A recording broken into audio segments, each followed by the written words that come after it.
diabo. Eu quero te dizer que se tu hoje está se sentindo angustiado, amargurado, Jesus Cristo falou para aquele que crê nele, aqueles que se chamam igreja dele, que ele venceu o mundo e que você também vencerá. Ele disse: ei, vocês estão passando por aflição, eu também passei por aflição, mas passando por aflição, eu venci o mundo, vocês também vencerão. Jesus Cristo, o Filho do Deus vivo, ele não precisava morrer por nós. Não, por culpa dele, não. Ele não precisava morrer porque ele não tinha culpa. Ele nada pecou, nem nada falhou. Mas Jesus veio pela tua culpa. Jesus veio pelo teu pecado.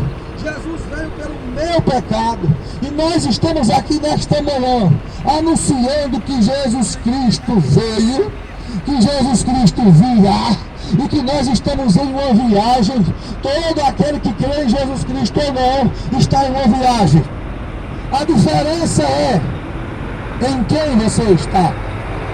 Sim, porque havia um homem chamado Noé. Noé ouviu a voz de Deus, e ele vinha numa viagem que estava no meio de pessoas pecaminosas, pessoas que estavam viajando, caminhando para o final das suas vidas. Que Deus te abençoe, uma boa viagem, meu irmão. Pessoas pecaminosas da época de Noé estavam fazendo a sua viagem de vida. Estavam vivendo dias de 100 anos, vivendo de 200 anos, 300 anos, 500 anos, 600 anos.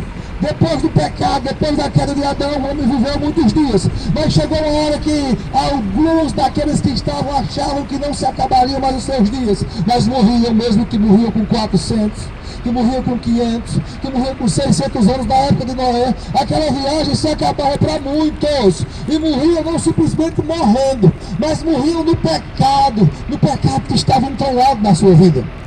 E aquele homem chamado Noé resolveu caminhar diferente, resolveu viajar diferente, porque ele ouviu a voz de Deus. Quando uma mulher ouve a voz de Deus, e que ele atende à voz de Deus, e ele deseja caminhar diferente, Deus é com ele. Nós viemos esta manhã para dizer a você que ouça a voz de Deus.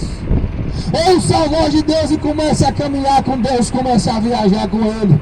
Porque há uma diferença em quem viaja com Deus e em quem viaja sem Deus.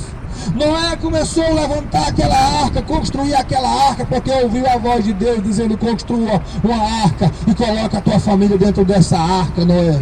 Noé acreditou. O segredo é acreditar. Muitas pessoas ouvem a voz de Deus, mas não acreditam. Ouvir e não acreditar é melhor que não tivesse ouvido. Mas ouvir e acreditar na voz de Deus, pode ter certeza que é mudança, que é vitória. A Bíblia diz que Noé, depois que construiu aquela arca, o que Deus disse que ia acontecer, aconteceu. Deus prometeu que ia mandar terra, que ia mandar chuva sobre a terra, que ia mandar um dilúvio sobre a terra. E Deus enviou aquele dilúvio sobre a terra. E Noé e sua família subiram naquela arca e eles foram salvos. Há uma diferença entre Noé e sua família e aquelas pessoas que não ouviram a voz do pregador. A Bíblia diz que Noé pregou 120 anos, convidando, convocando, chamando as pessoas para seguirem uma viagem diferente, deixarem a vida de pecado, de adorarem outro